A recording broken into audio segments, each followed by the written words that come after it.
बिस्मिल्लाहिर्रहमानिर्रहीम। अस्सलाम वालेकुम रहमतुल्लाह। आप देख रहे हैं रूहानी बुक यूट्यूब चैनल। मैं हूं मुफ्ती बिलाल अहमद कादिर। नए साल का नया चांद तुलू होने वाला है।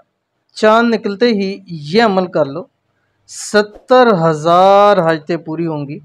मुहर्रम के महीने में ही करोड़पति हो जाएगी इंशाअल्लाह उल अज़ीज़।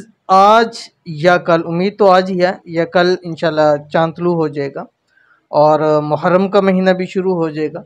तो नए साल का चांद तुलू होते ही ये अमल आपने लाजमी करना है।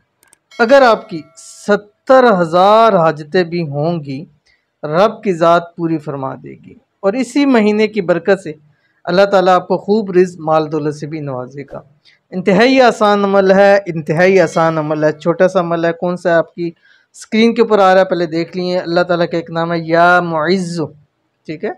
कैसे पढ़ना आपने? जिस वक्त नए साल का चांद तुलू होगा तो कोशिश करनी है कि चांद को देखना ना नज़र आए, फिर भी आप ये अमल कर सकते हैं। जिस साइड पे चांद निकलता है उस तरफ देखते हुए आपने अव्वल आखिर एक मरतबा दुरूद शरीफ पढ़ना है और एक तस्वीर पे सिर्फ पढ़नी या मुइज़्ज़ु की। 3-4 मिनट आपके लग जाएंगे, लेकिन सारी ज़िंदगी के लिए आपको इसका बहुत ज़्यादा फ़ायदा होगा।